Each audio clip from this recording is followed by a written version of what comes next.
guys, it's Maddie at Books with Maddie, and today I'm going to be talking to you about my 2021 reading plans. Okay, so like I said, I'm talking to you guys today about what I'm going to be doing in 2021 as far as challenges and my reading goal and stuff like that.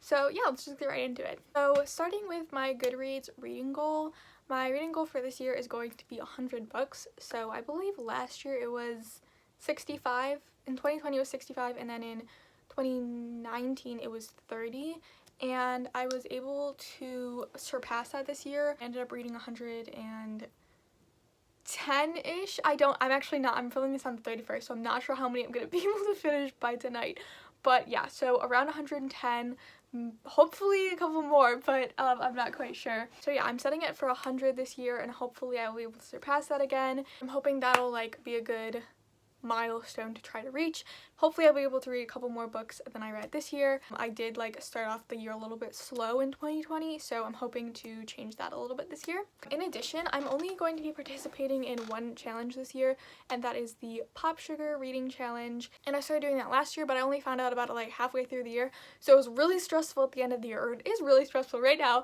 trying to finish up all of the books for that challenge. But basically, if you don't know what this is, Pop Sugar is like a website. It's kind of like BuzzFeed-esque, and it basically, there's like different sections to it, and there's like a reader section, and they give 50 prompts. There's 40 regular prompts, and there's 10 like advanced, which are just like a little bit different. They're kind of more optional.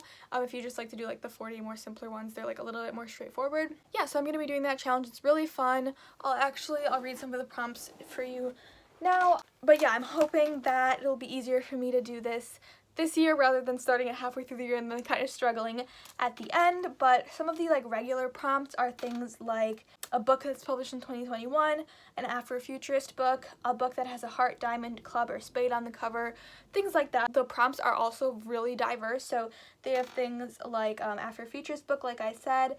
They have a book that has won the Women's Prize for Fiction, a book by an Indigenous author, a book found on the Black Lives Matter reading list, a book by a Muslim American author. So I'm really hoping this will help me to continue to diversify my reading and, you know, push me outside of some of my comfort zone, stuff like that. And there's definitely quite a few in here that push me out of my comfort zone. So yeah, I'm excited about that. But what I wanted to do actually is the prompts that are the more advanced ones are a little bit different this year. So they are things like the longest book on your TBR by Pages, the shortest book on your TBR by Pages, the book with the prettiest cover. So I thought it'd be a good idea to pick those kind of with you guys on camera. So I actually already know what my longest and shortest books are. So the first prompt is the longest book on your TBR by Pages, and I chose on my want to read list on Goodreads, and then also on my like physical TBR. So right now on my physical TBR, my longest book by Pages is 11/22/63 by Stephen King. So this is about 860 pages, I believe. And yeah, I actually got this for my January deck of TBR. If you haven't seen that video yet, go check it out. But this was one of the books that I picked. So I'm going to be trying to read this in January, and we'll see how that goes.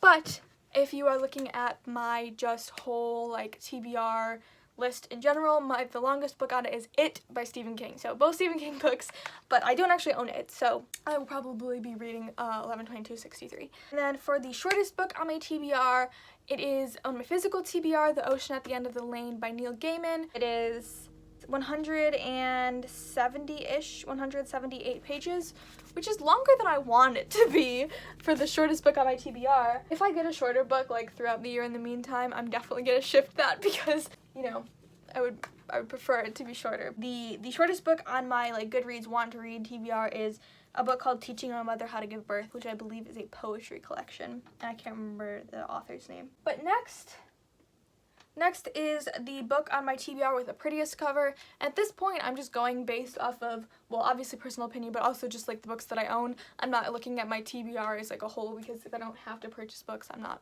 going to, you know? That's not true. So these are the three that I'm kind of considering. Dance of Thieves by Mary A. Pearson is just such a cool cover. Like, I just love this like design. This is just a cool design. Approve. The next one is Daphne by Will Boast. This was completely 100% a cover buy. I believe this is like the lowest rated book that I have on my Goodreads. Like, I haven't heard good things about it, but the cover is really pretty. So honestly, probably not going to choose this one just for the sake of I don't want to read a bad book, but the cover is really pretty. But I think what I'm going to go with is Kingdom of Back by Marie Lu. Like, this cover is literally breathtaking. It's like what? Like, that is just the coolest. And like, there's this freaking cool map in the front. I think I'm gonna go with this one just because also Marie Lu is just one of my favorite people ever. Also, it's historical fiction. So like, I'm slightly biased in that I'm picking this not purely based on cover, but honestly, I feel like we can agree that this was the prettiest cover out of those three that I showed. Hopefully, please. Okay, the next one is the ugliest cover. Now, I have opinions on covers. And I don't want to be offensive, okay? Not that anybody who designs covers is hopefully watching my channel, but there are some questionable covers out there, you know? I'm very much like, if I see a cover I don't like, I probably will not even look at the book. So I don't have a ton of covers, ugly covers, to be honest. There is one, though, that very much sticks out, and everybody who has ever seen this book has said, why do you own that book? That is the worst cover ever. It is like renowned, I feel like, on my shelf as an awful cover, and I think I can't honestly think of one that I hate more. I hate to read this book because I don't even want to read it. I bought this years ago when I didn't know what my reading tastes were, and you know, I'm running into that problem a lot with books on my shelf, but this cover is just horrendous, and it's Cuckoo Song by Frances Hardinge. I was actually supposed to read this for one of my TBRs last month, but this is the one that I think I have to choose, even though I don't want to read this book. But honestly, I can't think of an uglier cover that I own, so this is what we're going with for the ugliest cover. Wow, they're really pulling out all the stops here. The next one is Book on TBR for Longest Amount of Time. Now, that's a great question. There are many that would fit under this category. I think if we were to be completely honest, if you think about like my life as a whole, there's a very clear answer of what the longest book has been on my TBR, and that is a book that I do not want to promote on this channel, and I always say this before I talk about it because don't support the author, I don't support the series, but the Deathly Hallows, Harry Potter, the Deathly Hallows, I have not read. For some reason, when I read this series the first time in like middle school, I just didn't read the last book. And so that has to be the one that's been on my TBR for the longest. Like, since middle school, almost like, probably like 10 years, it's been on my TBR. So like, I do believe that's probably the longest, and I do want to read it just for the sake of like finishing the series, because I read 6 of the books and they're like so long. Like, I feel like it'd be such a shame not to finish. So that is going to be the one that's been on my TBR the longest. Okay, next we have a book that's on my TBR that I meant to read last year, but I didn't. This could be so many books. I'm trying to think the ones that I had the most like intention towards reading and just like ran out of time to. I think The Fascinators is one that was like on my TBR like 5 different times and I never got around to reading it. Old Baggage would be one. The Poet X, The Young Elites, The Obelisk Gate, The Cruel Prince. There are literally, it's never ending. I think I might go with The Obelisk Gate though, because I actually did start reading it last year and then I just never ended up finishing it. Like, I got 3 pages in, I think. So I feel like I put the most intention towards reading that one and then I just never ended up reading it. So I think I'll put that down. A book on my TBR that I associate with a favorite person, place, or thing. This is actually a lot of associations. So I'm gonna go with The Hotel in the Corner of Bitter and Sweet is what I'm gonna go with, by Jamie Ford. And the reason this one is, so this is probably the second or third book I found ever on Goodreads that I put on my want to read list. And the person who introduced me to Goodreads was one of my very, very close friends. And if she hadn't introduced me to Goodreads, I would not be here. So that's important. But also, I got this book at a thrift store, which is one of my favorite thrift stores of all time, that I got this at, and I love it there. And I was there with Morgan, actually. And this book fell off the shelf and hit me on the head, and I'm not joking. There was like 4 copies of it and they were just like packed really tight and it fell off the shelf and hit me on the head and I was like, oh my gosh, I'm meaning to read this book. So that's like a funny story plus associated with 2 of my favorite people. So yeah, I feel like that's a good answer. Next one is a book from my TBR chosen at random. So I'm trying to figure out, I think I'm gonna do it from my Goodreads TBR because I don't have a way, like I don't have like a log of all my books, which I probably should. So I'm gonna do it from my Goodreads TBR and see what happens. And if that goes really badly, then actually I don't know. If it picks like some random, like I don't know what's on my want to read. I never go through that. Like I could have heard of a book like once and then I put it there and I don't remember it. You know what I mean? I have 872 books that I want to read. So, you know, it could be literally anything. So I'm going to do a random number generator 1 through 872. It's going to come out right there. 3, 2, 1. 495. Okay, let's scroll through Goodreads and see what 495 is. Oh gosh, I hate the Goodreads website with a passion. Okay, we're at 480, 491. Oh, okay. The book I got was Far From the Tree by Robin Benway, which is a contemporary, I believe. This is like available on Thrift Books right now, and I might want to just mess around and order it. Oh man, the night film. Night film is $4.39 right now. Ooh, should I get it in hardcover? Okay, I'm getting it in hardcover. Sorry, I'm ordering books. Give me a second. I'm just freaking spending more money when I didn't want to, but it's fine. Did I not like 3 minutes ago say that I was not gonna buy books? Okay. Man. Okay, so that's what I'm reading. Far From the Tree. Fun.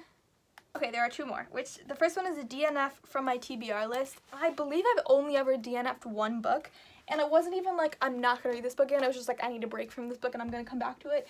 And that is Bad Romance by Heather Demetrios. And I talked a lot about this book last year. I was supposed to read it in like August or something, and I read about half of it, and it was just like a really heavy book. It talks a lot about like toxic relationships and abuse and stuff like that. It was just like very heavy for what I was going through at the time. So I decided to take a break from it and then finish that at another point. And I actually have a pretty good memory of like where I was at in the book, so I don't think I'll have to like reread the beginning or anything. So yeah, I think this will be the one that I DNF'd, even though I didn't really DNF it.